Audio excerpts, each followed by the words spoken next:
Hola, ¿qué tal? Bienvenidos sean todos y todas. Ojalá, a Felucho no le gusta eso de que uno sea inclusivo en el lenguaje. No, Pero verdad. Pero aquí estamos con Pues Félix Jiménez. Estamos con Félix Jiménez, Felucho, cariñosamente, de muchos años. Además, miembro fundador del Partido de la Liberación Dominicana. Yo me río, Felucho, cuando mucha gente entiende, como por ejemplo que Gustavo Montalvo llegó al PLD ahora y lo ve como representante de la sociedad civil, y yo me recuerdo de cuando andaban Felucho y Gustavo, que estudiaron economía, creo, en la UAS en aquellos años. Miembros del sí, claro. Candidato de nosotros, de la vanguardia estudiantil secretario dominicana, general a secretario general de la FED. Claro. Bueno, pues aquí hay gente que lo ve como representante Y de la decíamos sociedad azul, civil. rojo y blanco, con Montalvo Franco. Así que ya usted sabe, estamos hablando de la historia del partido más importante en la República Dominicana en estos momentos. Tal cual lo concibió Juan Bosch, que en un momento lo sería. Fue el que formó los cuadros que están dirigiendo a la República Dominicana en estos momentos. Felucho Jiménez ha pasado por casi todos los cargos importantes del gobierno, probablemente, pero es actualmente el administrador de Refidomsa, la refinería dominicana de petróleo, que Juan Bosch decía ya en los 70, Felucho, que era un alambique. ¿Hasta dónde eso ha cambiado al día de hoy? Sí, porque don Juan decía, eso no es una refinería, eso es un alambique. Pero no se y equivocaba. Entonces, comencemos por ahí. Sí, no se equivocaba don Juan, porque en los primeros, creo que 2 años, en los primeros 2 años de la refinería, el petróleo que se traía era petróleo reconstituido, era realmente una mezcla de crudo, nafta y una serie de subproductos, que aquí lo que se hacía era prácticamente separarlos.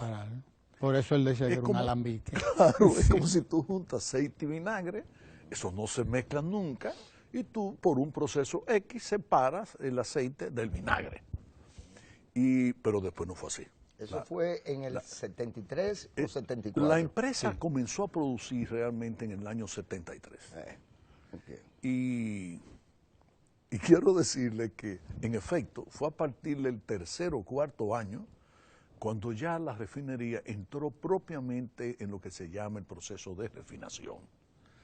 Y ahí sí, era en crudo que se procesaba sobre la base de un procedimiento que sería tonto ponernos aquí a explicar tecnológicamente cómo es, pero lo que sí es importante es que por la columna de destilación, ¿qué es lo más liviano que sale como derivado del petróleo? El GLP. Entonces, arriba, en esa columna, sale el GLP. Y luego van apareciendo gasolina, diésel, fuel oil, que es el más pesado de todos, y por lo tanto es el que queda debajo en esa columna de destilación. Pero el viejo don Juan tenía razón, es decir, en esos primeros 2 o 3 años era petróleo reconstituido, luego ya eso cambió. Y él dejó de llamarle alambique realmente. Ya era una refinería, ya es una refinería, pero es una petroquímica. Bueno, toda empresa que procesa petróleo y trabaja con petróleo. Él decía que era mucho lo que se podía hacer en una refinería. Lo que pasa es que don Juan tenía la idea vamos a hacer un poco de historia. El Consejo de Estado, habiendo ya ganado las elecciones Juan Bosch, negoció con el Standard Oil la instalación de una refinería pequeña. Era una refinería creo que para unos 30,000 barriles diarios. No, era para mucho menos. No sé si eran 10,000 o 15,000. No, porque la que se instaló posteriormente fueron 30,000 y pico, 33,000 aproximadamente. Y entonces, pero don Juan eso lo consideró como un trompo embollado, es decir, como es que yo gano las elecciones y el gobierno que ya va a desaparecer en 2 o 3 meses, me hago un contrato sin consultarme, sin decirme, de ese tipo de cosas que pasaba en la política dominicana, que ya felizmente no pasa. Y entonces él protestó eso y cuando iba de viaje hacia Europa, estando en Nueva York, el presidente Kennedy le hizo saber que le gustaría recibirlo en la Casa Blanca. Bosch fue a la Casa Blanca y allí en esa conversación le pidió su intervención para que el gobierno norteamericano le ayudase al país y a él como presidente para disolver ese contrato, sin que hubiese consecuencias de otro género. Y efectivamente Kennedy lo hizo. Y don Juan le explicó cuál era su propósito. Y el propósito fundamental de don Juan era instalar la refinería en Barahona, no en Jaina. Y ahí es que viene lo de la petroquímica, porque en Barahona se produce yeso, en Barahona están las minas de sal, en Barahona, bueno, en fin, estaba la industria azucarera. Y entonces él tenía la idea de formar un complejo petroquímico, claro, un complejo petroquímico que le permitiese al país producir incluso fertilizantes. Exacto. Eso, bueno, por supuesto, eso fue historia. Y luego Balaguer, en el año, ya cuando llega al poder, en el año 66, pues retoma el tema de la refinería, se agranda el concepto, se establece una refinería de mayor volumen, de mayor capacidad. El concurso lo gana Shell y ya para mí en uno de los mejores contratos que jamás se haya hecho en el Estado Dominicano. Ese contrato, esa negociación con la Shell la dirigió don Quiquí Enríquez, un hombre honorable. Había sido muy amigo de Juan Bosch también. Y don Quiquí logró, y ese equipo negociador, hubieron varias personas más, que la Shell admitiese que el Estado Dominicano tendría sería propietario del 50%, en una inversión que no llegó a los 40 millones de dólares en aquel momento. Y curiosamente el Estado Dominicano lo que aporta son en naturaleza las tierras, que en aquel entonces se tuvo valorada en $1 millón, y el resto fue un préstamo que la Shell garantizó con Japón y que se pagaría, como en efecto se pagó, de los propios beneficios que generaría la refinería. Buen negocio. Claro que sí. Y yo por eso siempre le he sacado comida aparte a don Quiquí Enríquez y por supuesto al presidente Balaguer, que era el presidente de la República y bajo cuyo mandato y orden se llevó a cabo esa negociación. ¿Qué es hoy la refinería realmente como empresa? ¿En qué medida es del pueblo dominicano? ¿Y cuál es la importancia estratégica de una empresa como esta que genera grandes beneficios, según usted mismo ha informado? Sí, bueno, la Refinería Dominicana de Petróleo es una empresa que tiene la doble particularidad de ser refinería, porque procesamos crudo, pero al mismo tiempo somos una terminal de combustible, porque también compramos gasolina, gasoil, el Jet A1 o Aptur, que es el combustible que utilizan la aviación comercial. Fuel oil, en algún momento también hemos importado, entonces por eso somos refinería y somos terminal. Pueblo dominicano. El pueblo dominicano es dueño del 51% de las acciones. El 49% restante fue entregado al gobierno de Venezuela a cambio de una deuda que en aquel momento, año 2010, atrasos en los pagos del gobierno dominicano, y se le entregó a cambio de ese atraso, que eran unos casi 135 millones de dólares, el 49% de las acciones. De las acciones. En dación de pago. A ti como que no te gusta mucho ese negocio. Bueno, yo pienso que no. Francamente, la refinería tiene, por su carácter estratégico, como decía Ricardo, teóricamente realmente debiera ser propiedad del Estado Dominicano. Y yo no digo del Estado Dominicano solamente del Estado, yo también soy muy de la idea de que en el caso eventual de que Venezuela algún día se deshiciese de esas acciones, el Estado Dominicano debería ejercer lo que está contractual, es un artículo del contrato que se acordó con ellos, y es que ejerza la primera opción de compra.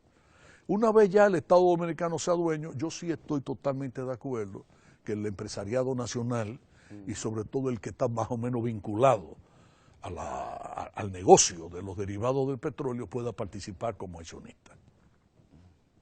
Yo no veo inconveniente, al revés, yo creo que eso consolidaría la empresa y le daría posiblemente también un carácter de mayor estabilidad a la administración. Pelucho, sé de las diferencias que existen entre el Ministerio de Industria y Comercio y una empresa como tal, como la refinería, en el sentido del establecimiento de los precios de la gasolina que llega a la población. La población es confundida permanentemente con respecto a esto de cómo se calcula el precio final del combustible y se diría que cómo se compra el crudo a futuro, de tal suerte que parecería que el Estado Dominicano es tramposo con su población, es lo que la gente dice en la calle, uno oye a comunicadores diciéndole cualquier cosa a los funcionarios que tienen que ver con esto. ¿Cuál es la realidad de ese mercado? ¿En qué medida la refinería también como importadora y como procesadora del crudo determina o sirve de referencia de los costos de importación del petróleo? Bueno, mira, nosotros no tenemos diferencia con industria y comercio. Es decir, no ha habido nunca un match, una discusión de estas cosas. Por supuesto, industria y comercio. Esta es una empresa muy particular, porque, por ejemplo, el panadero pone el precio de su pan. El que produce pasta de tomate le pone el precio a la lata de pasta de tomate, o al kilo, o a la libra, como sea, ¿no? El que produce zapatos sabe a cómo va a vender sus zapatos, pero la refinería no puede establecer sus precios. Los precios los establece industria y comercio, y quizás por eso tú te referías a la... Bueno, vamos a ver, hay una fórmula, que es la que se acordó en la ley. Esa fórmula parte de los precios Platts del petróleo, del mercado mundial, y no del precio al que compra la refinería. La refinería compra crudos. Hasta hace poco, el crudo era más o menos un 55% de Venezuela, un 40-45% de México. Y teníamos dos tipos de petróleo que traíamos de México y dos diferentes tipos, otros dos tipos de petróleo que comprábamos en Venezuela.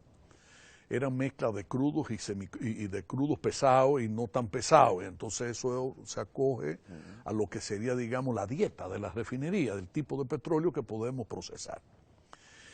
Esos cuatro precios del petróleo que eran diferentes, nosotros ¿cómo sabemos nosotros? Claro que sabemos cómo nos cuesta, lo que nos cuesta, porque al pagar la factura petrolera a México y pagarle la factura petrolera a Venezuela, pues nosotros sabemos cuánto gastamos de petróleo en el año, del crudo, cuánto nos costó, y si lo dividimos en el número de barriles, ahí está el precio al que nos salió el barril. Que es diferente del mercado mundial, del Platts o del West Texas, que es el del Golfo de México, o el Brent, que es el que se vende en Europa. Pues tú, por ejemplo, tú tienes aquí, en este cuadro, yo no sé si se pueda hacer. Yo recibo todos los días este informe de Iván Salcedo, un economista que trabaja con nosotros, que es, además de inteligente, muy capaz. Y aquí ustedes pueden ver evolución diaria de los precios del petróleo. Nosotros tenemos, esto es todos los días, en consecuencia va cambiando, ¿verdad? Hay un día que ya el último se elimina y se incorpora el nuevo día. Pero, por ejemplo, ustedes ven aquí que tenemos tres colores diferentes. El rojo pertenece al West Texas, el azul al Brent y el verde es el Platts. Entonces, esos son los precios de esos tres del mismo crudo en tres mercados diferentes, ¿correcto? Pero nosotros no compramos ese. El que nosotros compramos es esto que está aquí. Entonces, al revés. El rojo es la mezcla de PDVSA y de PMI, que es México. El azul es solamente el que viene de Venezuela, del PDVSA, y el verde es solo el que viene de México. Y entonces los precios son diferentes. Aquí, digamos, vamos a poner una fecha exacta, 23 de septiembre, hace poco. ¿A cómo nos salía a nosotros el barril? 44,83. Y el 23 de septiembre, ¿a cómo estaba el West Texas? 43,83 el de nosotros. Y el 23 de septiembre estaba 44,48. Un poco más alto. Un poco más alto el West Texas que el que nosotros compramos. A veces eso varía y compramos nosotros a un precio más alto que el que industria y comercio considera. Ahora, la población siempre tiende a pensar que le hacen trampa. Claro. Ustedes saben que hay una diferencia entre suspicacia y perspicacia. Sí. Yo, por ejemplo, a mis hijos les he dicho, procuren ser siempre perspicaces, no suspicaces. porque el perspicaz busca la verdad, investiga, trata de averiguar por dónde. El suspicaz hace eso, pero con sospecha. Entonces ya ahí hay como la persona que le busca la quinta pata al gato, ¿verdad que sí? Y entonces eso, ustedes se ríen, pero eso es, a veces es muy embromón uno tener que bregar o lidiar con una persona que sea suspicaz, porque va a estar sospechoso de todo. Y en sentido general, este es un pueblo que más que perspicaz es suspicaz. Entonces siempre estamos como al acecho de dirá que tiene algunas razones para hacerlo, ¿verdad? No, yo pienso que históricamente, y es verdad, pero no es así. Miren, por ejemplo, le voy a poner en este mismo cuadro, porque estos son varios cuadros que me elaboran a mí, son bien complejos. Pero, por ejemplo, miren, histórico, los precios históricos al consumidor final, eso es aquí en la República Dominicana. Vamos a coger la gasolina premium. En el año 2011, para el septiembre 26, la gasolina premium estaba a 226,80 el galón. Un año después, en el 12, subió a 243,50. Un año después, en el 2013, miren cómo fue subiendo, 266,50. Luego baja un poquitito y se sitúa en el 14 a 260,10. Y luego bajó el año pasado en el 15, al mismo 26 de septiembre, a 190,60. Ahora, en este año sube ligeramente y se sitúa en 196,40. Bien, ustedes pueden ver ahí, y les puedo seguir dando precios, que en sentido general, según han ido evolucionando los precios del petróleo, han ido cambiando realmente los precios de los combustibles aquí. Pero yo puedo darles cifras que son importantes. Ustedes pueden pensar que siendo México un país productor de petróleo y exportador de petróleo, a un punto tal que nosotros le compramos a ellos millones de barriles de crudo al año, el gasoil allá cuesta más que aquí. Miren, el diésel está más caro en México que en la República Dominicana. Nosotros aquí tenemos un precio del diésel, del gasoil, que es de los más bajos de toda Latinoamérica. No así en la gasolina. Ahora, el costo del procesamiento del crudo es una cosa y el costo de extraer un barril de petróleo crudo debajo de la tierra es otra cosa.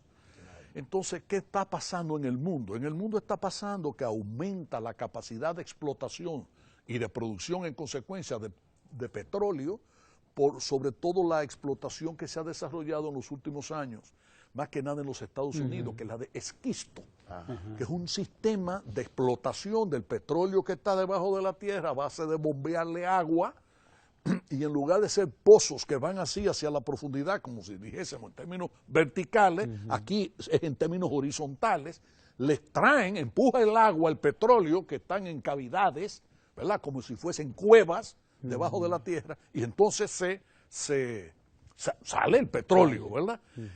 Eso es mucho más barato que el otro sistema y ha aumentado la producción.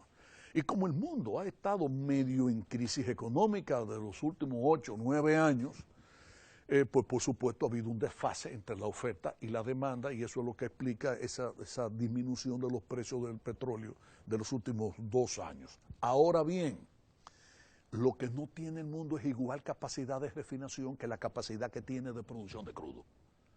Y por eso no es la misma. Pero comenzando por Venezuela. Venezuela tiene que comprar gasolina a veces fuera.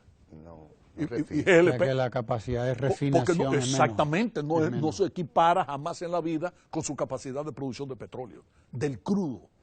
Y México igual, en menor proporción que Venezuela. Entonces, pero en sentido del universo, del planeta, de la Tierra, la capacidad de producción del petróleo, del crudo, es superior a la capacidad de refinación. Y entonces, evidentemente, eso hace que no necesariamente las cosas sean como a veces uno piensa que deben ser. Eso quiere decir que a la refinería nuestra le ocurre lo mismo. No tiene capacidad para refinar y tiene que comprar ya refinado elementos. Exactamente, exacto. Producto terminado. Terminado, tiene que comprar productos terminados. Así es. En el país, si sacamos nosotros el gas natural, en el país aproximadamente se utilizan día por día 115,000 barriles. 115.000 barriles, esa es el consumo nuestro. La capacidad de diario. nosotros, la capacidad de Refidonza de la refinería sería para producir, para procesar y refinar, digamos, 35.000. No estamos procesando 35.000 barriles, estamos procesando posiblemente alrededor de 27.000. Y ustedes se preguntarán por qué. El problema nuestro es que un porcentaje cercano al 30% de todo lo que producimos nosotros día por día es fuel oil. Y el fuel oil, que se utiliza sobre todo en la generación eléctrica, ha ido perdiendo demanda porque cada vez más aquí se incorpora energía eléctrica a partir del gas natural, energía eólica, etcétera. Sí. Pero eso quiere decir que debe haber un proceso entonces de crecimiento de la refinería de alguna manera, porque el país está creciendo además, o sea, va a aumentar la demanda de productos de la refinería. ¿Hay un plan a largo plazo o lo que sea? No sé. ¿Hay algo? El problema es que, ¿por qué en el mundo no se equipara la capacidad de refinación con la de producción de crudo? Es que es costoso. Por ejemplo, si esa refinería que tiene la República Dominicana hoy no la tuviésemos, y una refinería de capacidad similar, con las técnicas ya más modernas, se fuese a instalar, ¿cuánto creen ustedes que eso pudiese costar? No. Yo no sé, pero eso debe andar por los 1.500 millones de dólares fácilmente. Comparemos entonces eso con lo que nosotros tenemos. Y no es fácil. Ahora, los planes de expansión los tenemos, pero es hacia otra cosa. Yo anuncié que ahora vamos a iniciar un proceso de expansión de la refinería en su capacidad de almacenamiento. Y vamos a pasar, nosotros tenemos aproximadamente 1 millón, más o menos, 1.020.000. La capacidad de almacenar los derivados del petróleo de nosotros en Jaina es de más o menos 1.020.000 barriles. Y nosotros queremos llevar eso a 1.800.000 barriles, o sea, eso es muchísimo, eso es ampliar en un 75% la capacidad nuestra de almacenamiento, y hay que hacerlo por varias razones. Vamos a decir que hay 3 fundamentales. La primera de ellas es que el puerto de Jaina es un puerto con un calado relativamente bajo, que no nos permite a nosotros traer buques con más de 200.000 o 200.000 y pico de barriles de ciertos productos. Entonces nosotros dejamos de ganar dinero. Si tuviésemos, como pensamos ahora, invertir en un puerto propio, en una facilidad portuaria propia de la refinería, pudiésemos traer barcos del doble de esa capacidad, y la disminución del costo por barril sería importantísimo. Tan importante es esa disminución, ese ahorro, que nosotros hemos estimado que en menos de 4 años, o a más tardar en 4 años, recuperamos el valor de la inversión. Es decir, que la tasa de recuperación del capital que se invertiría sería alrededor de un 25% anual. Y eso para nosotros sería una cosa extraordinaria. Segundo lugar, el país está metido medio a medio en la ruta de los huracanes y ciclones. Desde ese punto de vista, sí, que ustedes no se dan cuenta, porque la refinería honestamente ha estado, no con nosotros, sino históricamente también dirigida, que el país pocas veces se ha visto, digamos, sometido a desabastecimiento de productos. Vamos a ver, lo que nosotros tenemos en estos 4 años, para limitarnos en estos 4 años, han pasado varios huracanes. Porque ustedes, yo no digo que han pasado sobre Jaina, pero es que pueden pasar a 150 kilómetros al sur de Jaina o a 200 kilómetros, y los efectos de los vientos huracanados, de las ráfagas y del oleaje, sí, exacto, hace que el buque que tenía que despacharse hacia República Dominicana el día lunes X, resulta que no puede salir el lunes X, sino que es el viernes tal. Y aún así nosotros, ustedes han visto que en estos 4 años no ha habido desabastecimiento. Pero eso no significa que estemos en lo correcto. Y no estamos bien. Hay que aumentar la capacidad de almacenamiento como una medida incluso de seguridad de energética del país. Pero en tercer lugar, porque esos tanques hay que darle mantenimiento. mantenimiento. Y para darle el mantenimiento adecuado se necesita aumentar otros tanques, construir y tener disponibles otros tanques para que en lo que tú le estás dando mantenimiento a uno, tú puedas descargar el producto en otro tanque. Y por eso lo vamos a hacer. En consecuencia, entre esas dos cosas, solamente en aumentar la capacidad de almacenamiento en un 75% y la del puerto, ahí estamos hablando ya de cerca de 150 millones de dólares. Pero esa inversión de 150 millones de dólares nos va a permitir a nosotros tener una refinería capaz de darle más de 100 millones de dólares de beneficio a sus propietarios por año. Entonces eso es algo ya y lo más importante, no le estamos pidiendo al gobierno dominicano que invierta $1, ni al de Venezuela que invierta $1. La refinería tiene tanta fortaleza financiera, ha tenido en estos años un desenvolvimiento tan positivo, hemos ganado 237 millones de dólares.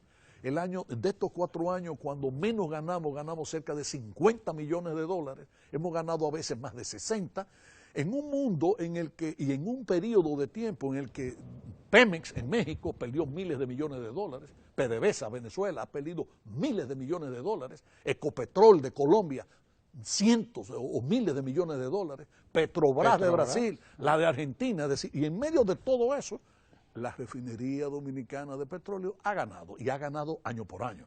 Y hemos ganado tanto que incluso en los 43 años que tiene la refinería, lo que hemos ganado en estos 4 últimos años equivale casi al 25% en precio de dólares corrientes de lo que ha ganado en 43 años. Es decir, que nosotros en menos de 10% del tiempo le hemos proporcionado cerca de un 25% de beneficios con el dólar a precio corriente. Si ponemos el dólar a un precio fijo, por ejemplo, el dólar a la capacidad de compra del año pasado, del 2015, es casi un 20%, que todavía es muchísimo.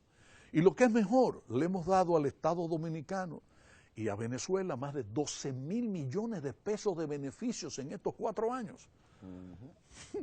O sea que estamos hablando de una empresa con una capacidad financiera tal que puede darse el lujo de ampliar sus instalaciones, invertir un capital apreciable sin tener que los dueños sacar dinero para invertir. Aquí alguien más refina petróleo. Yo estoy loco porque alguien más amigos de la competencia refinen, pero no se animan. ¿No es oligopólico el mercado? No, ¿qué va? Mira, lo que pasa es esto. Yo recuerdo hace 1 o 2 años, había alguien vinculado en la Cámara, creo que Americana de Comercio, al sector de hidrocarburos, que hablaba del monopolio y atacaba el monopolio.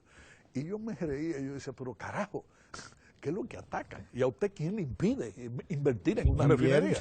Claro. Métase, para que usted sepa. Rompa el monopolio. No, que no es lo mismo guayar la yuca que comérsela, ¿verdad?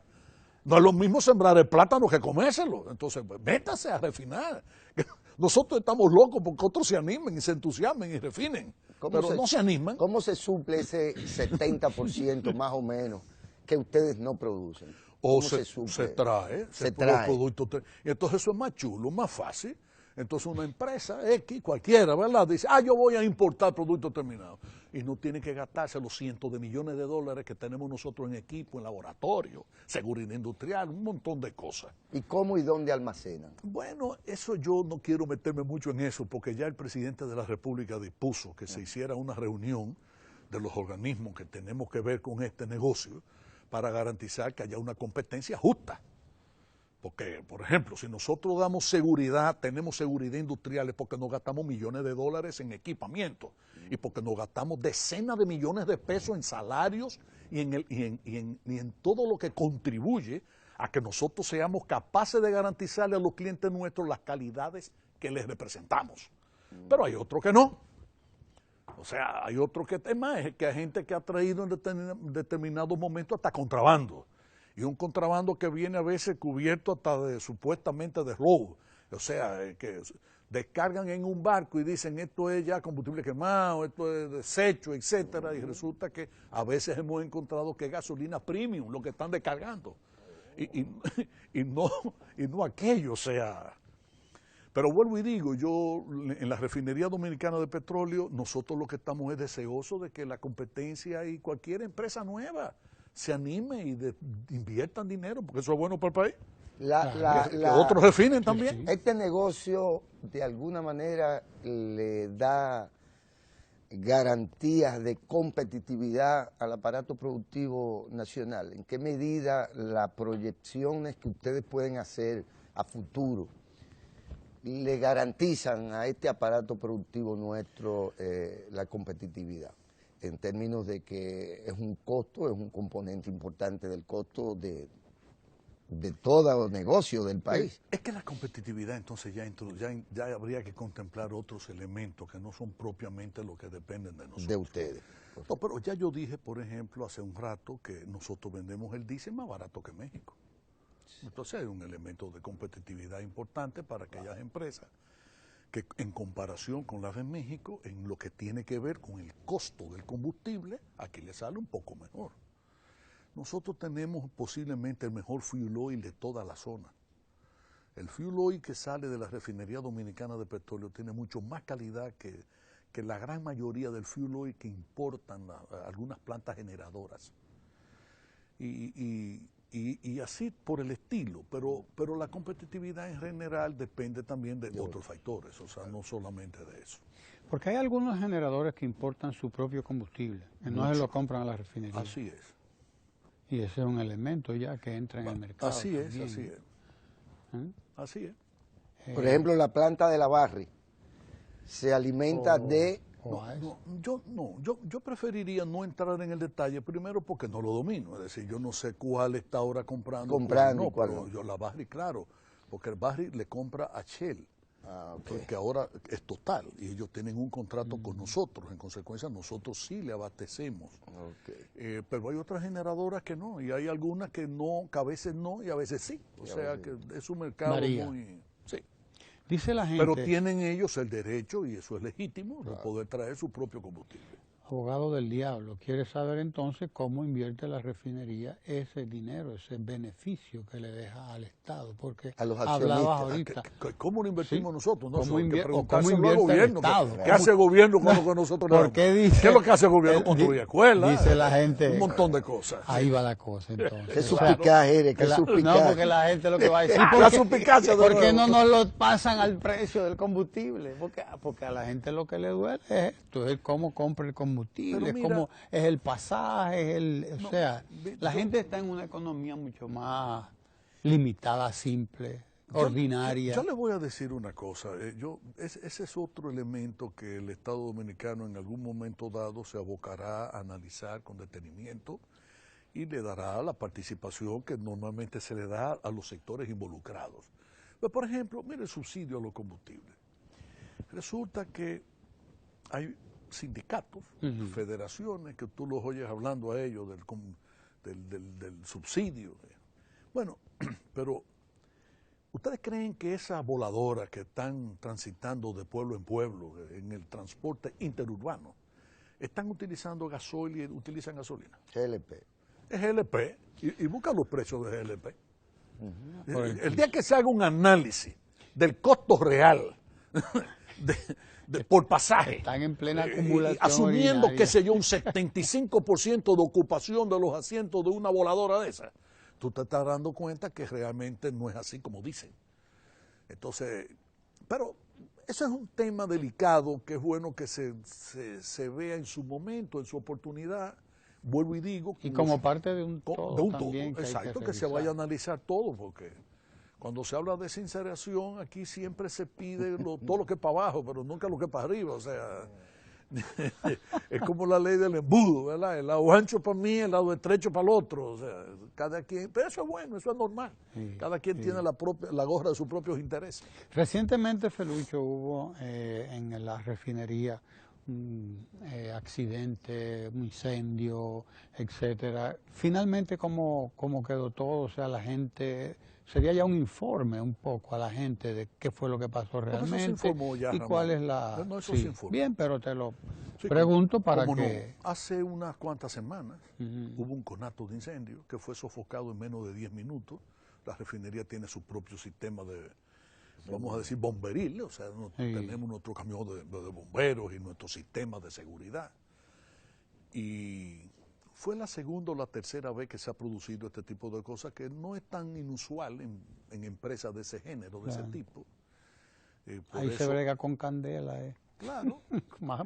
Entonces, por más que se quiera. Hubo una serie de tubos.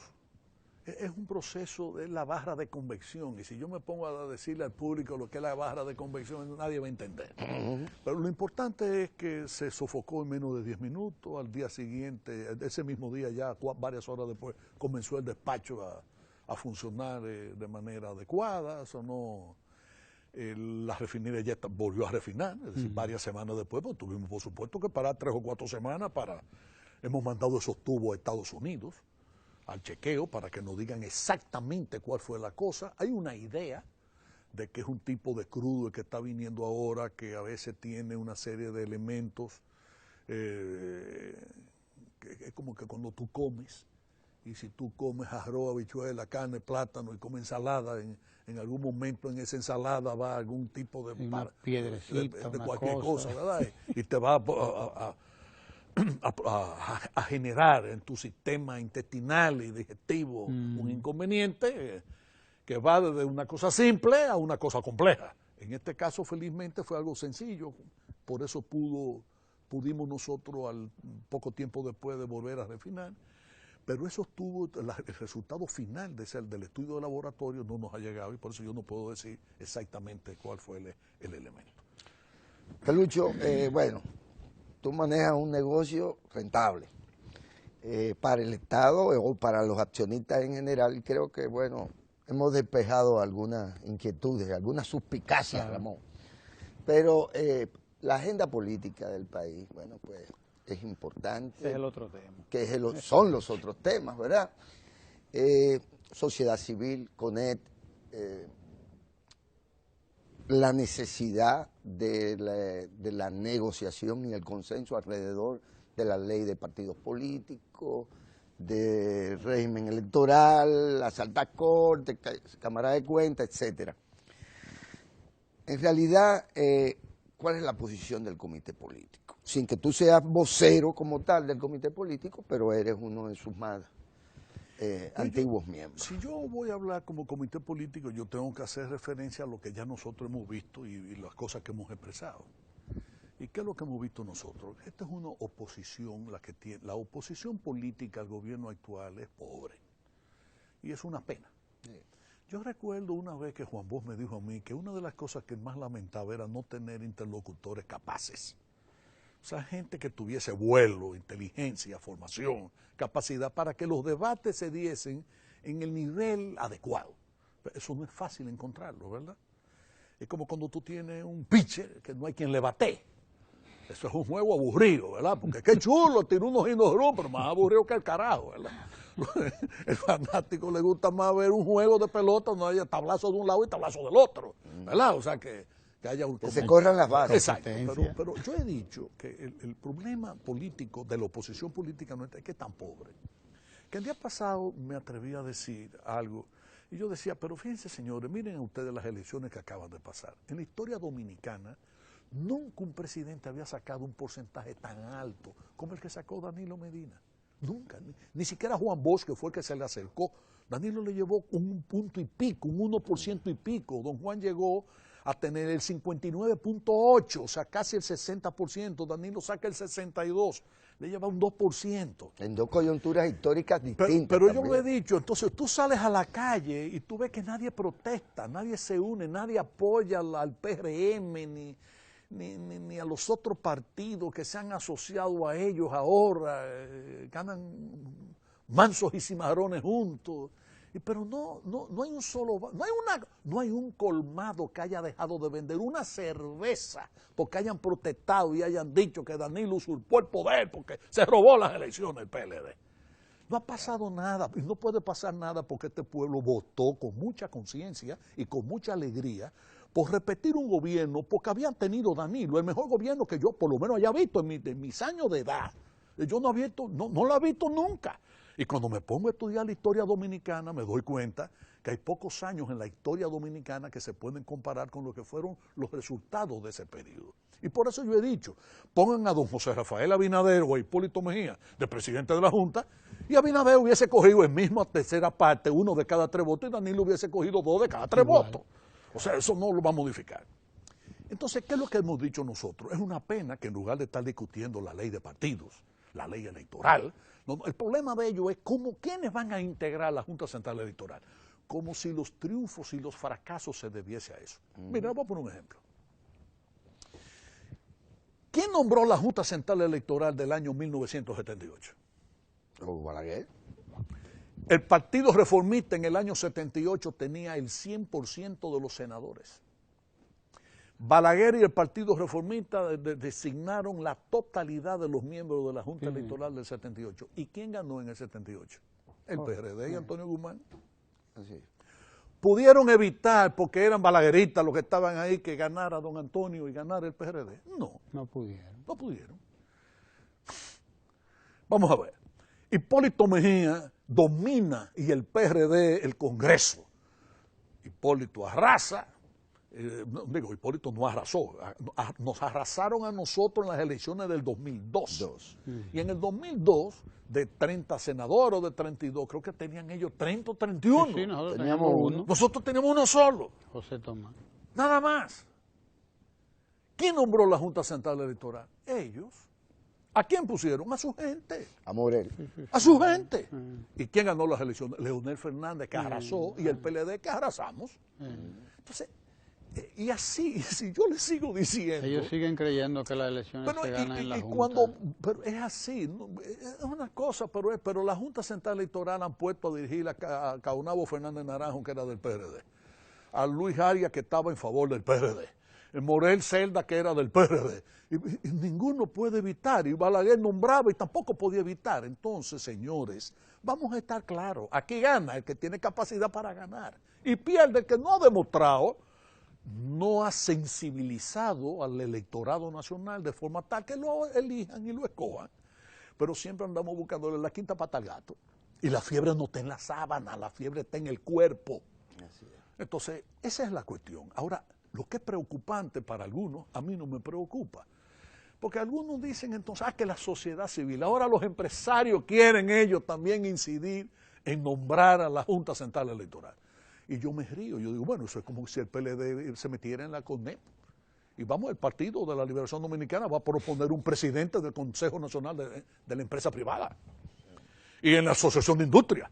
Entonces el gobierno va a decir que la Asociación de Industria convendría que el industrial fulano de tal sea el que la presida. No lo hacemos. ¿Por qué? Porque respetamos la independencia de ellos y su capacidad y total derecho de escoger a sus representantes. Pues entonces el empresariado igualito. Y yo soy de lo que dicen el comité político, que si quieren discutir con nosotros eso, que vamos a abrir la puerta y vamos a decirles sí, vengan, pero vamos a discutir otra cosa también, ¿eh?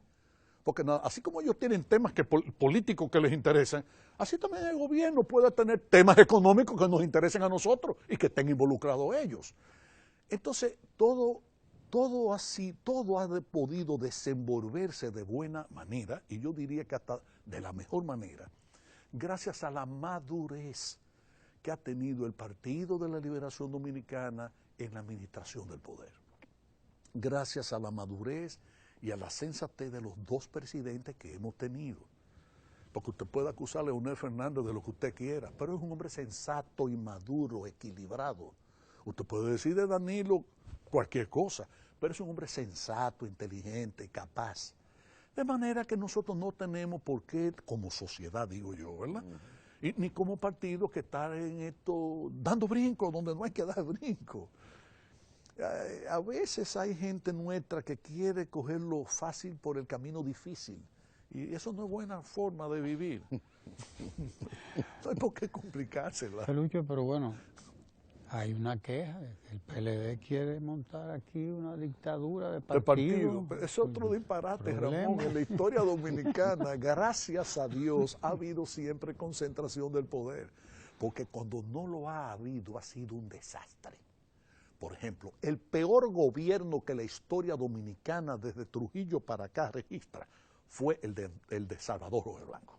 O sea, Pero nada se puede comparar con el desastre y la incapacidad que se demostró en ese gobierno que presidió Salvador Jorge Blanco desde el año 82-86. ¿Y qué pasó? Ustedes no recuerdan que el Senado llegó a tener hasta 2 presidentes. 2 presidentes. Había uno, Tavares Araché, creo, de Higüey, y Jacobo Magluta por el otro lado. Sí. ¿Qué pasó con la presa de Madrigal? Yo pienso que eso es un buen proyecto. Muy bueno. ¿Y por qué ese buen proyecto no se llevó a cabo y no se materializó? Por las disputas internas del PRD. Pero de todas formas, lo que yo quiero decir es que la historia dominicana, desde el año 1493, en que en el segundo viaje Colón empieza el asentamiento con la Isabela, con la villa de la Isabela, ¿verdad?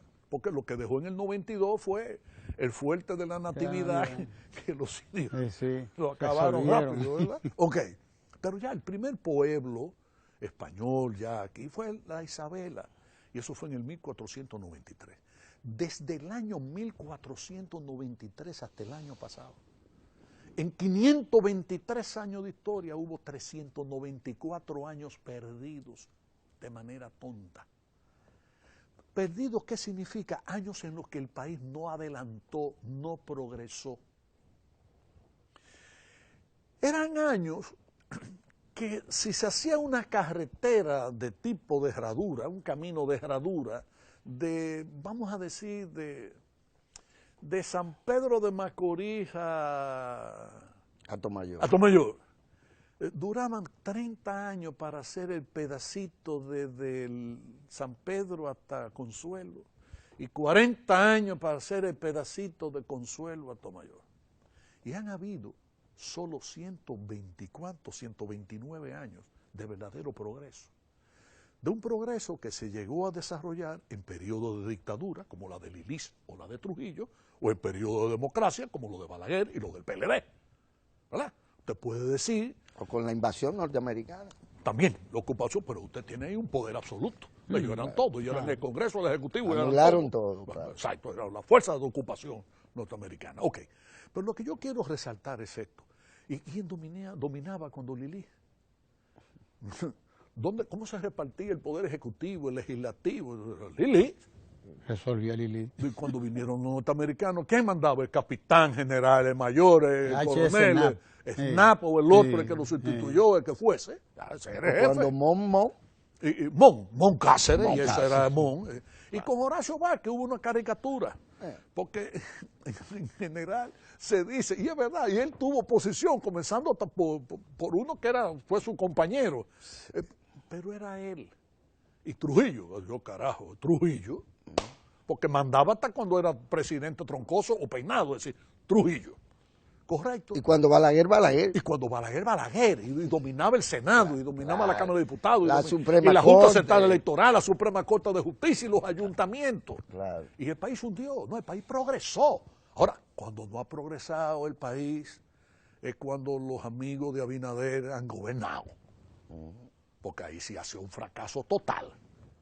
Usted dice, en el gobierno de don Antonio hubo democracia, soltar presos políticos, el regreso de los exiliados, perfecto. Ahora hábleme de economía, hábleme de papeleta. Dígame qué se desarrolló, cuáles fueron las infraestructuras que se construyeron. No es que no se hayan construido, claro que hubo ciertos niveles de construcción. Yo no he dicho que no, ¿eh? Y dígame después del gobierno de Jorge Blanco. Yo no puedo decir que Jorge Blanco no hizo nada, lo que yo he dicho es que hizo poco. Hizo muy poco, por eso no se le recuerda. Es más, la gente dice que con Jorge Blanco el país dio un gran salto. Se podía doblar a la derecha cuando el semáforo estaba en rojo. Sí. Esa era una manera del pueblo dominicano de decir que fue un fracaso, que no se progresó, que no hubo verdadero desarrollo. Y luego llega mi querido Hipólito, un hombre que yo quiero muchísimo y un hombre de buen corazón, pero no supo gobernar. Digo yo, no fue que no hizo nada, no, también hizo cosas. Pero ahora, cuando usted habla de Leonel Fernández, cuando usted habla de Joaquín Balaguer, cuando usted habla de Danilo Medina, usted se cansa de decir lo que esos gobiernos hicieron y construyeron. Y yo me río porque en la campaña electoral pasada había gente que decía que, ay, que Danilo con su saltico y es de un brinco y eso. Y la gente cree que los pueblos votan porque un presidente de un brinco. o porque sea simpático. No, los pueblos votan por un presidente que le da de comer. Los pueblos votan por un presidente que le da confianza. Los pueblos votan por un presidente en que pueblo por pueblo y campo por campo, la gente ve lo que se está haciendo. Y naturalmente que no es que todo se haga bien, y menos aún que todo se esté resolviendo. Porque los problemas dominicanos son tan grandes y desde hace tantos años que ni un milagro, ni Jesucristo que vuelva y se haga hombre y llegue aquí en 4 años, ni en 8 años, ni en 20 años, lo va a resolver. Pero vamos resolviendo. Y el pueblo tiene confianza, entonces ve que este hombre está trabajando bien y deposita su confianza. Entonces, desgraciadamente, tenemos una oposición política muy de clase media. En la clase media, nosotros, la gente de clase media, creemos que los problemas que uno tiene son los problemas que tiene el país. Yo he dicho que los dominicanos últimamente hasta oímos poco, escuchamos poco, porque cada quien está atento a lo suyo. A lo suyo. Y como cada quien está atento a lo suyo, Chuba que cree que como está desempleado el país. Amigo mío, usted es el que está jodido, pero el otro no. Usted perdió en algo, usted perdió en su pueblo. En su pueblo, es así. Es así. Y está muy preocupado. Pero te estoy diciendo. Y el otro que fue secretario, que se alzó con el salto de la limosna, ahora no tiene ni salto ni limosna. Y él cree que como ese está fuñido, el otro está fuñido. No, no es así. Ahora, Felucho, hay una parte, digamos, la cúpula empresarial del CONET en particular, que no tampoco quiere decir que es todo el empresariado nacional, en absoluto. Y hoy la prensa recoge de nuevo esa preocupación que tienen estos por el tema y el manejo de la deuda. Y paralelamente por el tema de presupuestario y lo salarial. Muchos sectores o distintas voces hablan de cuán inmanejable puede llegar a ser esa variable deuda para el progreso del país. Y muchos piensan, incluso hay señales presidenciales en el sentido de que la economía y el propio desarrollo del aparato productivo nuestro ya requiere de un poder adquisitivo mayor que le permita a los empresarios producir más de cara al mercado interno. ¿Cómo, Felucho, el político, el economista, plantea este asunto, estos temas? Yo no tengo la menor duda de que el crecimiento de la economía, que es hacia donde debemos todos enfocarnos, el desarrollo de las fuerzas productivas dominicanas, debemos procurarlo por los caminos más sanos. Y no hay duda de que el endeudamiento no es la mejor manera de financiar el desarrollo, pero usted no puede eludirlo. Un país de escasa formación de capital como el nuestro va a tener siempre que acudir a niveles de financiación externa, es decir, y el crecimiento de la deuda. Lo importante es uno analizar, digamos, no solo la capacidad de endeudamiento que tenemos, sino en qué nos endeudamos, porque esa preocupación no la tiene solo el empresariado. El hombre más preocupado por ese tema es el propio presidente de la República. ¿Y tú sabes quién es el segundo? O el que ejerce la función de ministro de Economía y Desarrollo. Claro. ¿Y tú sabes quién es el tercero? El gobernador del Banco Central, el ministro de Hacienda. Pues están todos preocupados. Y hay una manera sencilla de nosotros ver, o sea, nosotros no podemos negar que en todos estos años ha habido un gran nivel de desarrollo. ¿Que hay que enderezar algunos caminos? Sí, yo creo que sí. ¿Que hay que reevaluar algunas políticas? Yo creo que sí. Yo creo que el país está llegando a un momento que debe evaluar a fondo sus políticas. Y digo evaluar a fondo sus políticas porque incluso hay sectores en los cuales de verdad no hay una política. Hay medidas, pero no política. Tú ves, por ejemplo, el sector transporte. ¿Cuál es la política de transporte? Yo creo que no tenemos. Yo creo que no la tenemos. Yo vi ahí una declaración que decía que en los últimos años han introducido al país, ¿cuántos vehículos fueron? 500.000. Sí, Casi 500.000. Y tú dices, ¿cuál es la política de transporte? ¿Cuál es? ¿Cómo puede haber una política de transporte en un país en donde cualquier síndico autoriza que se construyan torres donde no deben construirse casas de más de 2 o 3 niveles? ¿Cómo puede haber política de transporte en un país donde cualquier síndico dice que una plaza comercial puede desarrollarse allí donde es una zona eminentemente residencial? ¿Cómo puede haber política de transporte en un país donde no se establecen los horarios en los que deben iniciar el trabajo y terminar el trabajo los diferentes sectores de la vida económica? ¿Cómo puede haber política de transporte? Y si sigo diciéndote, ¿verdad? O sea, donde usted puede introducir autobuses, pero usted no saca carro de concho. ¿Cómo usted puede tener una política de transporte si aquí hay motores sin placa? Si los motoristas están por su cuenta, si aquí antes teníamos hasta la bicicleta, tenían que sacar su placa y había un registro. Ahora ya no. Y yo he dicho en algunos momentos que nos ha faltado una visión de más largo plazo en nuestras políticas. Y pongo un ejemplo que parece ridículo y chiquito, pero no lo es. El paso de la dictadura a la democracia, lo hemos evaluado. Hemos calculado realmente lo que hemos hecho nosotros en la democracia. Una dictadura como la de Trujillo fue oprobiosa. Usted quitarle la libertad a un pueblo, ya eso de por sí, eso es lo peor que puede pasarle. El poder disponer de vidas, eso es grave. Pero y toda la perversión que hay alrededor de una dictadura. Pero fue todo así. Entonces el pueblo dominicano pasó a demonizar, a poner como carácter diabólico a todo lo que se estaba desarrollando en ese periodo. Fallamos. Vamos a poner un ejemplo, que es lo que yo digo, que hay gente que piensa que es ridículo, pero que es muy representativo del tema que yo estoy abordando. La Guardia y la policía, cuando Trujillo le pedían a la gente en la calle la cédula y la palmita, yo creo que en la democracia debimos no pedir la palmita, pero debimos seguir pidiendo la cédula. Seguir pidiendo la cédula. Si hubiésemos pedido la cédula, aunque no se pidiera la palmita, el problema migratorio en la República Dominicana fuese menos de la mitad de lo que es ahora. Pero nos hicimos los sordos y los ciegos y permitimos todo ese tipo de cosas.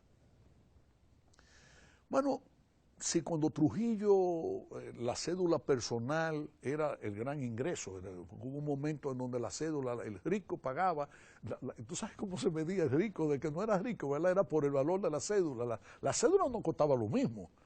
El que tenía tierra, tenía ganado, pagaba una cédula y el que era un jornalero agrícola pagaba otro valor por su cédula. Pero todos pagaban por su cédula, todos pagábamos el agua, todos pagábamos la luz. Entonces, ¿qué ha pasado con nosotros? Que de pronto, de un orden, hemos propiciado el desorden. Y yo digo, bueno, debimos haber quitado las cosas que eran oprobios, las cosas que eran fatales, fatídicas de ese régimen, pero debimos haber conservado sus aspectos. Yo no sé, tú vas a Rusia, a Moscú, y tú pasas por el Kremlin, y tú ves ahí el mausoleo de Lenin. Pero los rusos, yo creo que han hecho hasta encuestas, lo quitan, pero si eso hasta trae turismo, eso, fíjate tú lo que es la vida, ya eso representa un ingreso a la ciudad y al Estado. Pero el desmonte de eso lo hizo el neotrujillismo, porque fue Balaguer el que gobernó 22 años, no fue Juan Bosch, ni fue el PRD, Felucho. Yo te voy a decir una cosa, yo lo veo desde una perspectiva histórica diferente. No, yo no comparto esa opinión tuya. Yo no voy a pasar de decir del demonio de Trujillo al demonio de Balaguer. Yo creo que este país tiene mucho que agradecerle a Joaquín Balaguer. Y sí es verdad que desde el punto de vista institucional hubo sus fallas, también lo hemos tenido nosotros. O sea, no. Pero las fallas que tú señalas, atribúyeselas a sus administraciones. No, pero a todas. Yo no excluyo ni siquiera las nuestras. No, yo lo que estoy es... Exacto, yo lo que quiero es tratar de introducir que lo que debemos aquí es sentarnos a ver las cosas a más Tú ves el fenómeno social. Yo le voy a poner un ejemplo. Ayer hablaba yo con Roberto Casal, que ha hecho una labor extraordinaria en el Archivo General de la Nación. Creo que desde la época de don Emilio Rodríguez de Morici hasta ahora podemos encontrar en Roberto Casal un administrador y un director extraordinario. Claro. Y yo le contaba a Roberto, mira, un día caminando yo por un campo de Jarabacoa que se llama Las Aguas. Las Aguas es un paraje de una sección que se llama Paso Bajito. Y Paso Bajito queda entre la población de Jarabacoa y Río Constanza, en el mismo medio. Y le llaman Paso Bajito porque tú vas subiendo a la loma, después baja, comienza de nuevo a subir, y el pueblo le puso Paso Bajito. Y así se quedó. Un día voy yo caminando por el río Baiguate. Lo que se le llama río Baiguate, ahora es un arroyito, pero lo que se llamó el río Baiguate. Y me encuentro con un mojón de concreto, o sea, un bloque de concreto, con un tubo tirado a la orilla. Yo levanto el tubo y, oh sorpresa, ustedes saben lo que era ese tubo. Ese tubo era el que estaba situado en un sitio específico del cauce del río Baiguate. Medirla. En la que el alcalde pedáneo tenía todos los días a la misma hora que medir el nivel del agua y reportarlo a su jefe. Y yo digo, bueno, ¿de cuándo es ese tubo? Tíralo para atrás. ¿Y qué ha pasado con nosotros? Que ahora estamos construyendo las presas que no se construyeron en la era de Trujillo, obras que han sido importantes y en las que han contribuido de manera fundamental los gobiernos de Balaguer y algunos del PRD, porque hay que decirlo así. No es que nosotros no hemos construido presas, también la hemos construido. Ahora, ¿cuál es el problema del desarrollo de las últimas presas? ¿Cuáles son los estudios que nos permiten a nosotros decir que los caudales de agua de los ríos, arroyos, etcétera, van a permitir que real y efectivamente esa presa va a tener el aprovechamiento que alguna gente tiene, independientemente del interés que pueda tener alguien en ganarse unos cuartos por buscar financiamiento, en ganarse un dinero por construir la presa, en buscar el negocio, porque siempre hay quien busque su beneficio, aún en el desastre, en medio del desastre. Claro. ¿Y qué está pasando? Que yo he ido a presas y he llorado y a mí se me han humedecido los ojos porque no tienen agua. Y hemos gastado fortunas, decenas de millones de dólares. Empresas que ahí están sin darle ni agua a la población, ni regadío, ni agua para el regadío agrícola, ni generan electricidad. O por lo menos no en las estimaciones que se habían hecho, originales. Entonces, eso es lo que yo quiero decir. Lo que hay que evaluar aquí, Ricardo y Ramón, es evaluarlo todo. Yo lo que estoy diciendo es que hemos llegado al momento de verdad, de corazón lo digo, en que la República Dominicana, para poder tener ya una visión más ajustada a las necesidades reales, ya debemos despojarnos de prejuicios políticos de todo género y tener ya una visión de más largo plazo. ¿Cuál es el país que queremos? Y dentro de ese país que queremos, dejar estas dimes y diretes y estas, ¿cómo se llaman?, escaramuzas tontas de que quién es que preside la Junta Central Electoral. Mira, amigo, ponga que usted quiera, que el que va a perder y el que va a ganar, va a ganar. Correcto. Que la hierba que tapa el burro no se la come caballo. ¿Hay que aumentar los salarios o no?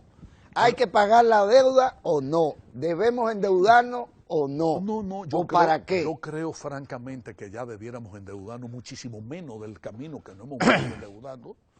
Yo creo que hay que replantearse eso ya con mucha seriedad. Y yo creo que, pero ¿qué es lo que pasa? Yo te voy a decir a ti esto. ¿Con qué se paga esa deuda? Con riqueza que se produce en el país, nada más. Oh, pero vivimos en un país en donde hay minas que no se explotan porque 14 carajos a la vela entienden que el agua de tal sitio se embromó y el acueducto tal no va a tener agua. Y embuste, ¿de dónde usted saca eso? Pero ahora hay muchas maneras de llamar la atención a la prensa y de aparecer en un periódico, ¿verdad que sí? Entonces, amigo mío, mire, aquí hay oro en San Juan de la Maguana y Elías Piña. Aquí hay oro en la Loma de Bonao. Aquí hay muchísimo oro en diferentes sitios. ¿Qué vamos a hacer con ese oro? Entonces, en mi opinión, nos vamos a explotar eso con las garantías de Naciones Unidas, del gobierno de Estados Unidos, de Canadá, de Japón, del de China, de que usted quiera, de que la explotación que se va a hacer sea una explotación racional, adecuada, con criterio de sostenibilidad. Y usted de ahí va a sacar cuarto para usted pagar lo que usted debe. ¿Vamos a hacer turismo? Sí, sí, perfecto. Vamos a seguir desarrollando el turismo, porque eso también genera riqueza. Y vamos a explotar todo eso, pero vamos a planificarlo de manera tal que procuremos entonces un mayor ingreso por persona que nos visite. En fin, hay muchas maneras. Lo que yo estoy diciendo es que no debemos tener temas tabú. No, que la deuda. No, porque todo depende. Yo he dicho aquí sencillamente que la refinería dominicana de petróleo se va a meter ahora en una deuda de 150 millones de dólares, pero he dicho que el puerto lo recuperamos los cuartos en 4 años, claro, y que la tanquería que vamos a desarrollar en 7 u 8 años ya nos devolvió el dinero. Entonces, ¿qué significa eso? Que eso es sostenible. Sí. Entonces, yo soy un enamorado de lo sostenible en medio ambiente, yo soy un enamorado de lo sostenible en términos del crecimiento económico y del endeudamiento. Pero lo que yo quiero decirle finalmente es que quiero ver un país que le esté dando y prestando atención a las cosas que realmente lo tienen. ¿Tenemos una estrategia nacional de desarrollo ahí? Bueno, yo... Aquí, a 30 años, o al 2030, mejor dicho. Ramón, yo no quiero meterme en ese berenjenal, porque francamente, yo francamente creo que aquí tenemos quizás muchos estudios, muchas cosas, y que debiéramos aprovechar. El país está en el mejor momento de aprovechar todos esos estudios y todos esos planes, porque tenemos un buen presidente, un presidente que escucha, un presidente que, yo lo he dicho, mira, Balaguer era un hombre buen presidente, eso no, a mí nadie, a mí que me digan lo que me quieran decir, que me lo digan, pero yo no voy a cambiar ese criterio, es al revés, mientras yo me estudio historia, más lo respeto. Y así a otros personajes, a otras figuras que uno tiende a pensar por politiquería, que no, vamos a echarlo para atrás. No, eso no es así. Porque entonces así no avanzamos, o no avanzamos por el camino correcto. Podemos caminar, pero dando tantos tropiezos, que la mejor manera de usted caminar y echar hacia adelante es no tropezar. Porque cada vez que usted tropieza, usted está perdiendo una energía para tropezar y para levantarse de nuevo. Entonces son estos pueblos que echan gobiernos malos y hacen que el país retroceda, y después necesitamos 14 o 15, 16 años de buenos gobiernos para volver a recuperar el nivel de vida, el nivel de ingreso, el nivel de salario real de hace 16 años. Ese es el problema nuestro. Entonces ahora tenemos las mejores condiciones, porque ahora tenemos un presidente capaz que no es abogado, que es economista y químico, es decir, un hombre técnico, con pensamiento técnico, ¿verdad? Yo creo que este gabinete de ahora es muy buen gabinete. Y si lo comparamos con otros gabinetes, yo creo que este es muy buen gabinete, en sentido general. Yo creo que el empresariado dominicano ya ha tenido experiencias, niveles de desarrollo de sus capitales importantes, y en consecuencia con capacidad y con hijos muy capaces, para que nos sentemos todos a una mesa a evaluar hacia dónde vamos. Pero lo que yo digo es que la mejor manera de no perdernos en lo claro es evitar estas escaramuzas tontas, como la de entretener al país diciendo ¿quién va a presidir la Junta? ¿Quién va a presidir el tribunal tal? ¿Quiénes van a ser los miembros de tal cosa? No, yo creo que aquí debemos ya tener una visión de Estado y una visión de sociedad diferente. Danilo, economista, que no sordo, ni mudo, ni ciego.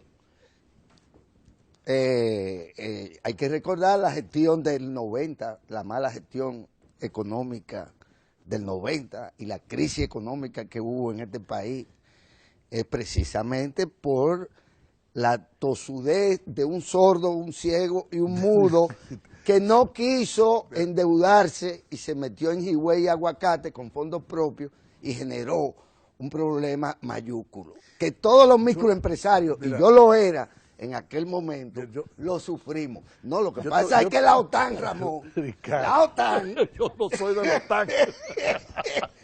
A mí Orlando Gil el otro día me pregunta, Felucho, tú eres de la OTAN, y si yo nunca he pertenecido a ningún grupo en el partido, ¿tú sabes lo que me dijo? Es verdad, tú tienes razón, tú solo eres un grupo. Déjame decirte esto. A ti te voy a decir lo mismo que le dije al compañero Rafael, que es el cónsul nuestro en Montevideo, en Uruguay. Rafael Julián. Rafael Julián, no. No. Rafael, ¿cuál es el apellido? Ya. Rafael. Rafael. Bueno, Ok. no me acuerdo. Uno dice, Falucho, sí. Falucho, nadie sabe cuál es el apellido. Bien. Entonces, Rafael, no me acuerdo el apellido. Pero es el cónsul nuestro en Montevideo. Me pasa a buscar al hotel, ya yo regreso para acá. Vengo de regreso y me lleva del hotel al aeropuerto. Y llegando al aeropuerto me pone el tema de Balaguer. Igualito que este desgraciado. Un antibalaguerismo, pero por el tuesta, no sé, medular. Y yo le dije, mira, amigo mío y compañero, qué pena que usted y yo hemos pasado 2 días juntos y sea ahora en el último minuto que usted me ponga. Déjame decirte una cosa. Lo primero es que tú has puesto en boca de Juan Bosch, cosa que Juan Bosch nunca dijo, ¿eh? No, yo no. No, yo no he dicho tú, yo estoy diciendo refiriendo a él. Bueno. Pero tú me estás introduciendo una evaluación de la política de Balaguer, del desarrollo de infraestructuras en el país sin acudir a endeudamiento externo. Y de pronto tú me sueltas ese yaguazo en el último minuto de la entrevista. No, porque tiene que ver con la deuda, con el tema de en qué medida las naciones se desarrollan a partir también del financiamiento externo. No. Déjame decirte una cosa. Vamos a ponerlo en esta perspectiva. Yo creo que efectivamente la política económica de Balaguer fue conservadora desde ese punto de vista, y fue Juan Bosch igual, pensaba igual desde ese punto de vista. Yo he analizado mucho el gobierno de Juan Bosch, y ese fue un gobierno que en materia de política económica fue muy conservador, y Balaguer fue muy conservador, y Trujillo fue muy conservador. Bien, y yo creo que ahora, en el pleno siglo XXI, ¿tenemos que ser la negación de ese conservadurismo? No. ¿Debemos ser el otro extremo? Tampoco. O prudencia. Exacto. Hay que ser prudente. Y yo creo que efectivamente en el endeudamiento que ha habido de Balaguer para acá hemos sido muy imprudentes. Distintos gobiernos. Nos hemos metido, mira, yo creo que ahí hay préstamos, que yo lo veo en la prensa. Préstamos para la modernización del sector X. 50 millones de dólares. Préstamo para el mismo 7 años después. Préstamo para la modernización del mismo sector X, 20 millones de dólares. Y 4 años después, préstamo para la modernización del mismo sector. Y tú te preguntas, ¿qué modernizamos? La política de transporte, por ejemplo, el préstamo que acaba de mandar el presidente al Congreso para lo del metro, que sí es una política de transporte, pero déjame decirte, vuelvo y digo, usted puede adoptar una medida, eso no es política de transporte, eso es una medida. Usted puede adoptar una medida, si esa medida no está acompañada de otras cosas, esa medida, por buena que sea en sí misma, no resulta positivo para el conjunto. Yo no he dicho, suficiente. O suficiente, exacto, ese es el mejor término. No, yo quiero expresarme bien en este sentido. Como los subsidios. Yo lo que estoy es señalando, señores, que una cosa son las medidas y otra cosa son las políticas.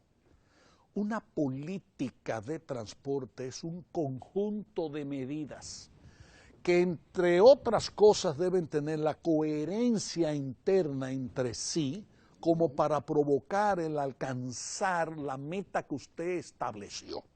¿Correcto? Bien. Y si usted va a elaborar una política de transporte, aquí hay que evaluarlo todo, desde la importación de vehículos, el tipo de sistema de transporte que se va a utilizar, los horarios de trabajo, un montón de cosas, ¿verdad? Yo he visto una ciudad de Santo Domingo que se entapona a cualquier hora del día. Aquí en Santo Domingo usted tiene que esperar a las 8 de la noche para que no haya tapones. Esa es la realidad. Ahora, ¿qué está pasando aquí? Hemos tenido ayuntamientos con síndicos irresponsables que están permitido plazas, torres, sin haber un plan de ordenamiento urbano, que es la tarea fundamental de un síndico, de un ejecutivo municipal. Su primera cosa es planificar cuál es la ciudad que usted quiere. Y por supuesto lo segundo es dar los servicios de la higiene y de limpieza adecuados a esa ciudad que usted quiere. Entonces aquí lo que hemos tenido es... Pero yo no estoy pensando en nadie en el sentido de fulano de tal, con nombre y apellido. Yo estoy pensando en todos. Ojalá que esté ahí sea diferente. Yo estoy pensando en todos. Pero aquí tampoco puede haber un ejecutivo municipal que pueda elaborar política de transporte. Lo que yo he dicho es que tampoco el Ejecutivo lo puede elaborar sin la colaboración de ese síndico municipal, de ese Ejecutivo municipal, porque los procesos son complejos. Y dentro de esas complejidades hay que entender que hay diferentes entidades que tienen que intervenir, y entre ellos un sector privado que desgraciadamente en el caso dominicano es voraz. ¿Sabes lo que significa eso? Voraz. Cada quien quiere sacarle el máximo provecho a lo que tiene, importándole que el vecino se fuña. No, pero lo mío es mío, y como lo mío es mío, y eso es lo más importante, no tengo que ver que el de enfrente se embrome, que el que esté atrás se fuña, que el que esté a la derecha se vaya al carajo. Entonces, ese es el problema. Entonces, yo lo que he dicho es que para que haya políticas, tiene que haber una sociedad madura. Y he dicho otra cosa, que no he visto en mi vida mejor momento para elaborar esas políticas y esos planes de mediano y más largo plazo que el momento actual. Porque tengo absoluta confianza en la capacidad del presidente de la República. Confío, con excepciones, pero en sentido general, un gran gabinete que ha designado. Creo que el sector privado, con excepciones, tiene también suficiente desarrollo y equilibrio y capacidad de formación profesional como para poder entender las cosas. Y lo que he dicho es que definitivamente debemos sentarnos todos a analizar sector por sector qué es lo que queremos.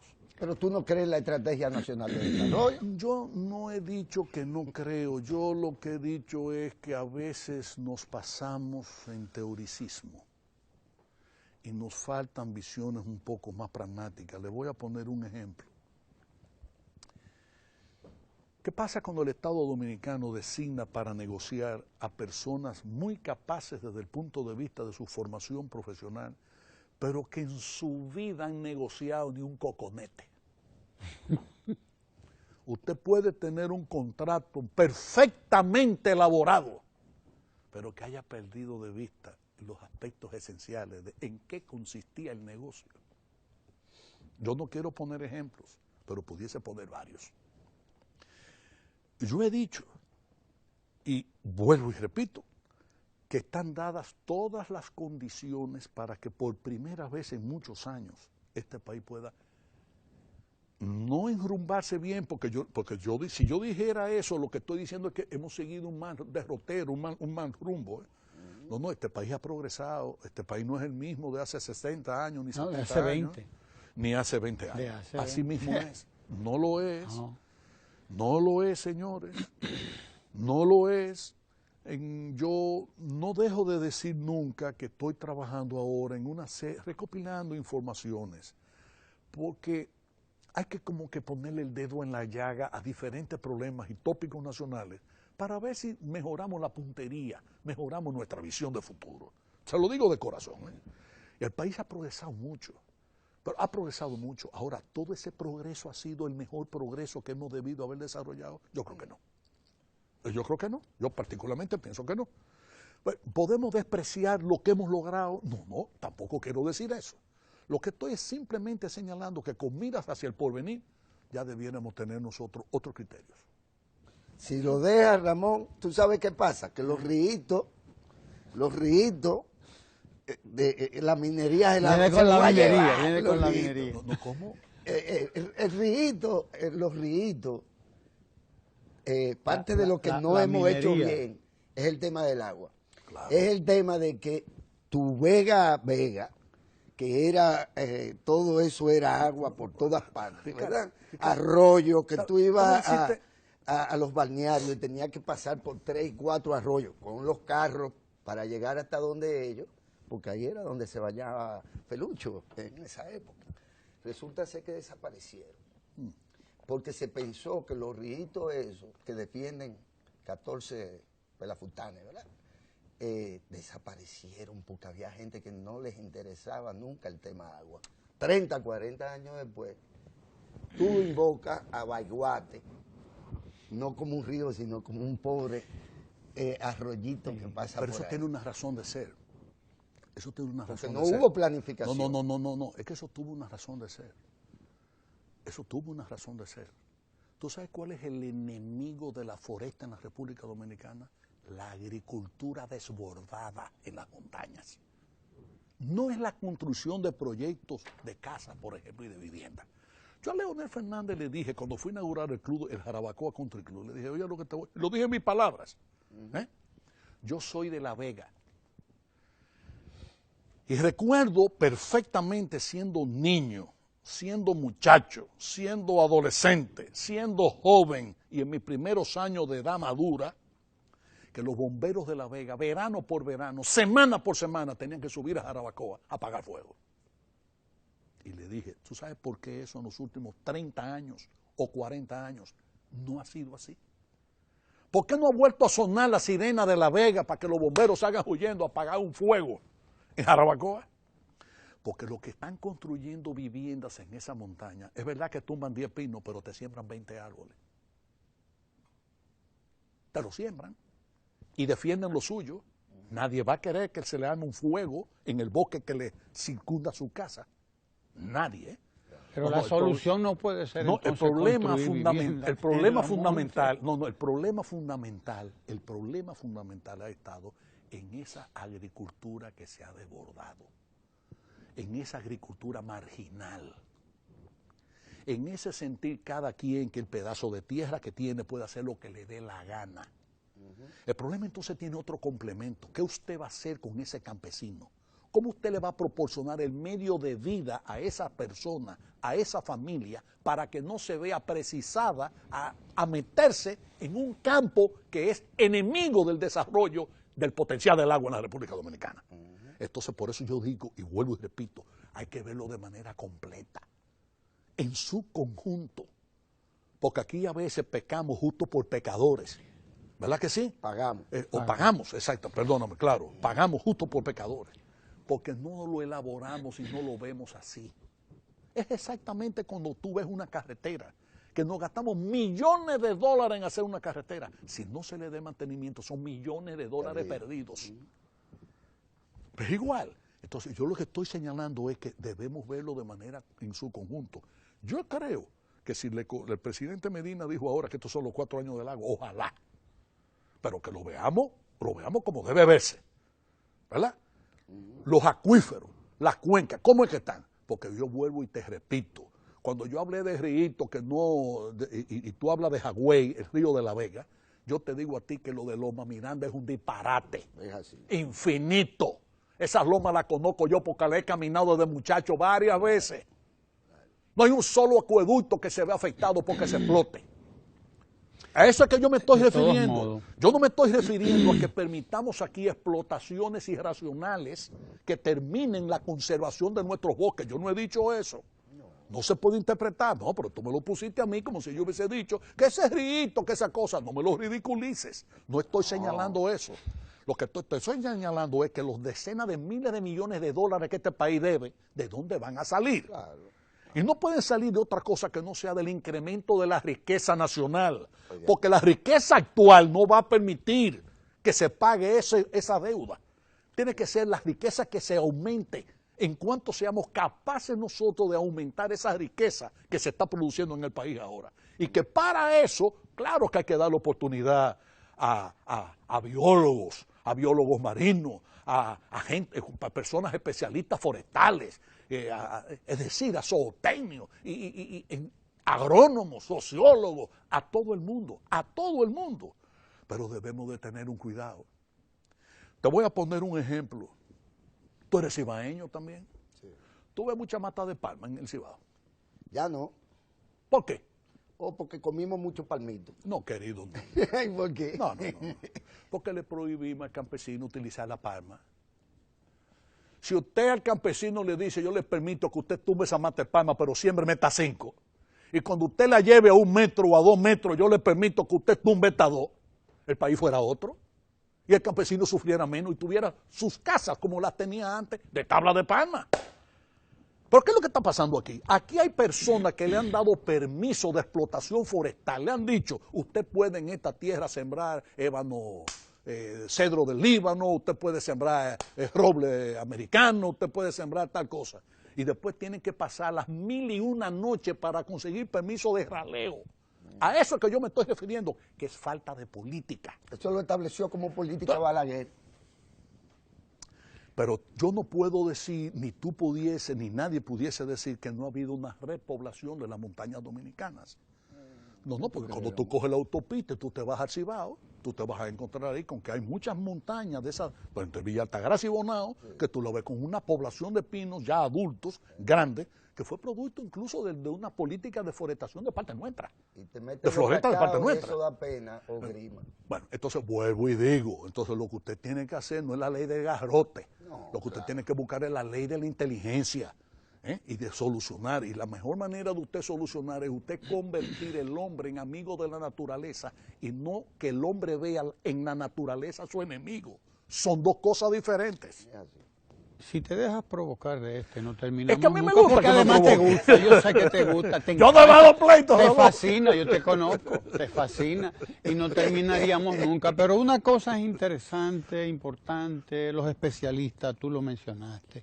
Hay especialistas, el país tiene hoy una posición, una situación privilegiada en muchos aspectos, en la cantidad de especialistas que tiene a todos esos niveles que tú mencionaste, ingenieros forestales, biólogos, etcétera, que no los tenía hace mucho tiempo. Recuérdate que vos en un momento dices, bueno, necesitaba un ingeniero de tal tipo y supe que había un dominicano en Perú, que era ingeniero eléctrico. Algo así, eléctrico. O sea, sí, hoy tenemos una situación muy Cuando diferente. fue presidente, ¿no? el país estaba tan atrasado en términos profesionales que cuando se buscaba el ingeniero eléctrico para la Corporación de Electricidad, había uno solo, decía él, y estaba trabajando en Colombia. En Colombia era. No Perú, en Colombia.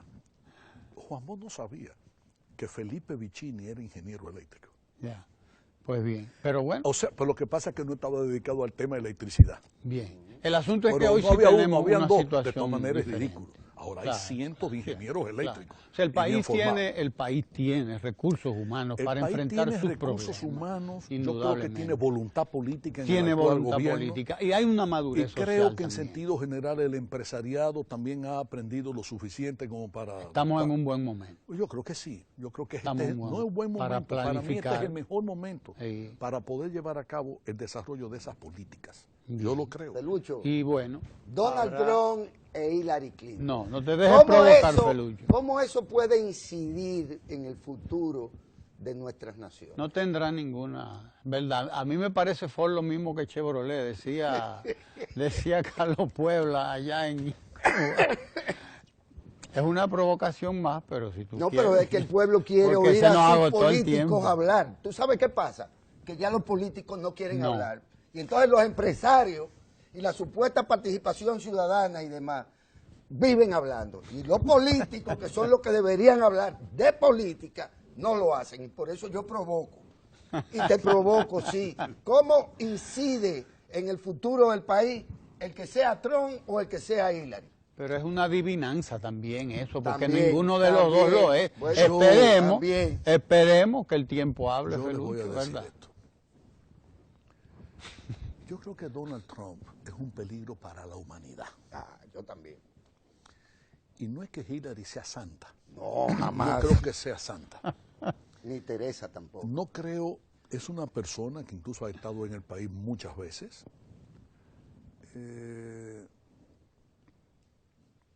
Yo no dejo de tener ciertos temores de que incluso justo por el conocimiento que tiene de algunas cosas, no necesariamente pueda ella, siendo presidenta de los Estados Unidos, favorecernos como debiésemos ser favorecidos.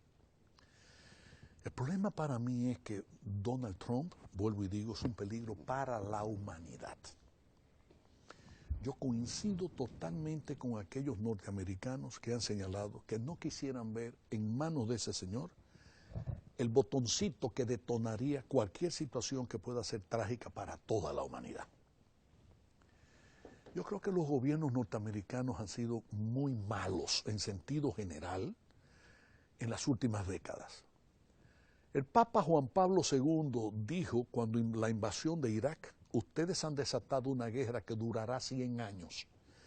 Juan Pablo II no dijo que era una guerra convencional, pero todos estos asaltos y todos estos actos de terrorismo son parte de una nueva modalidad de guerra, desgraciadamente, en la que cualquier ser humano, incluido nosotros, estamos en peligro caminando por cualquier calle de Estados Unidos o cualquier calle de Europa o cualquier calle de Asia o cualquier calle de África o de aquí. Sí. Y eso es fatal. Y yo no creo, por supuesto, que tenga el señor Trump las medidas y la política como para que eso sea superado. Creo que a Hillary y a cualquier otro le dará también mucho trabajo. Yo estoy convencido de que los Estados Unidos están viviendo ahora una situación muy difícil y muy particular.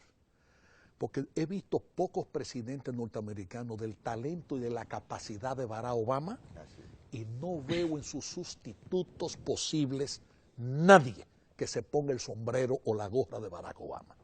Para mí eso es lo que es peor. Al que no dejaron gobernar. Honestamente creo que va a haber ahí una especie de salto al vacío en un sentido, porque vamos a hablarlo ahora en un sentido diferente. La sociedad norteamericana felizmente es una sociedad madura que no le permite a ningún presidente que haga locuras. No es que tampoco Trump llegaría y diría, yo voy a aclarar esto, porque eso no es así. Peor que George Bush es difícil. El problema es que los republicanos han tenido malas elecciones. Porque los republicanos de Nixon para acá, porque Nixon fue un hombre, le decían el tramposo, pero un hombre inteligente y muy capaz. Y creo que incluso la historia norteamericana no lo va a situar en un mal lugar, en términos de lo que es la política norteamericana. Eso no tiene que ver con lo que yo pienso y con lo que sería para mí lo mejor como política de los Estados Unidos. Pero el papá de George W. Bush, George Bush padre, es uno de los hombres mejor preparados que ha llegado al solio presidencial de los Estados Unidos. Yo creo que los republicanos han tenido en Gerald Ford un presidente que era inocuo. Creo que ese George W. sería otro hombre que pasó negativamente para la historia de América y del mundo, de los Estados Unidos. El hijo. Así. El hijo. Yo no creo que gane Trump, honestamente no me parece. Yo vi el debate, y un debate medio pobre, entre otras cosas porque no dejaban que el otro hablara, se interrumpían de manera permanente, cosa que yo nunca pensé que podía desarrollarse en un debate presidencial en la nación más poderosa del mundo. Pues si le decían 2 minutos a Hillary, ¿por qué el otro a cada rato interrumpía? Y viceversa. Pero es un debate que yo no vi la exposición de las buenas ideas. Lo que vi fueron los ataques de cada quien al otro. O sea, más que propositivo, más que la exposición de planes, lo que veía eran los ataques. Y muchos argumentos personales. Pero incluso, totalmente, realmente. Totalmente. Es el primer debate.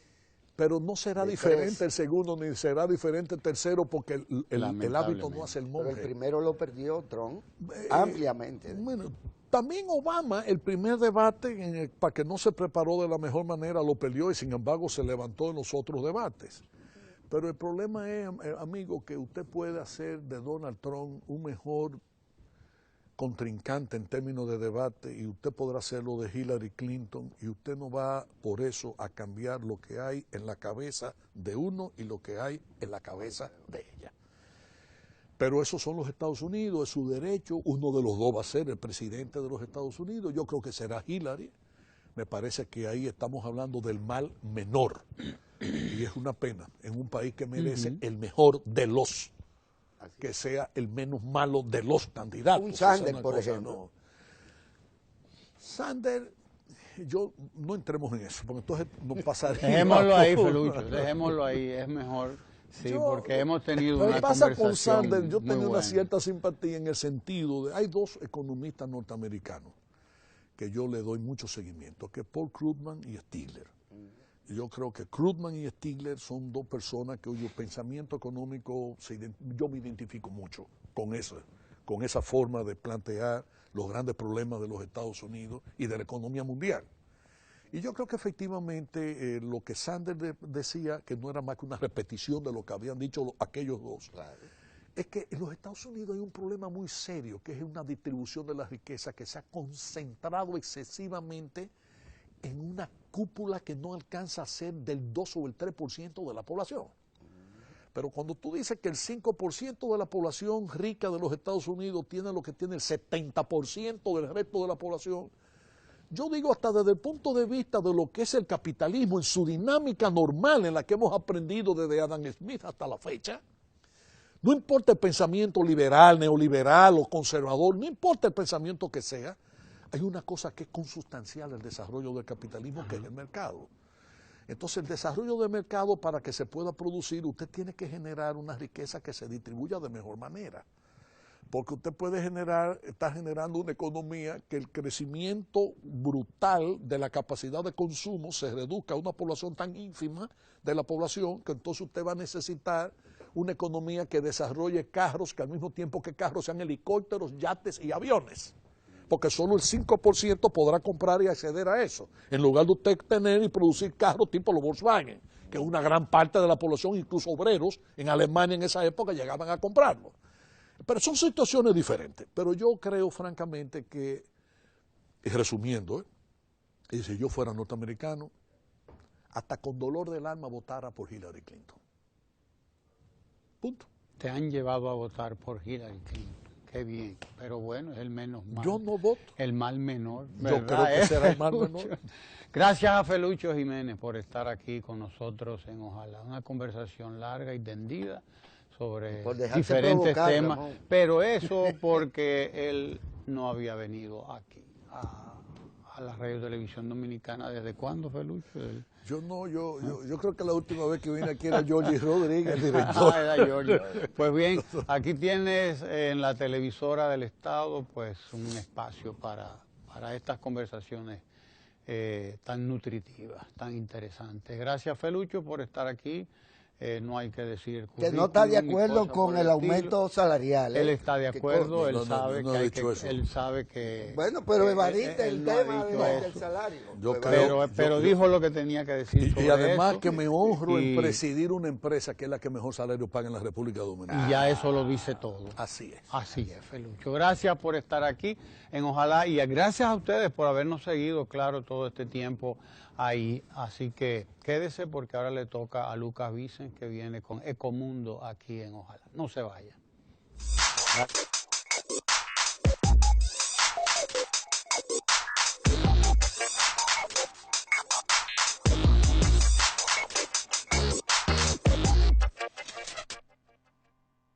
Estaban pasando trabajo porque las vacas, cuando iban a 5 kilómetros de agua, no se caían y se morían.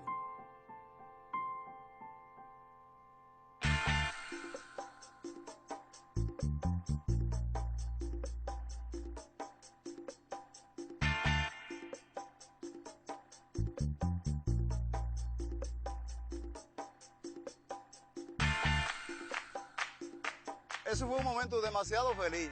Antonio, le tenemos el aparato para entregárselo a ustedes.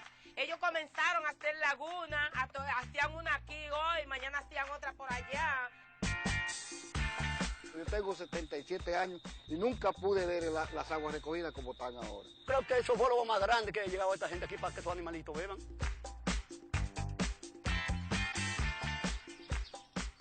Tenemos otra vida con la vaquita, sí. Gobierno de la República Dominicana, con la gente, para la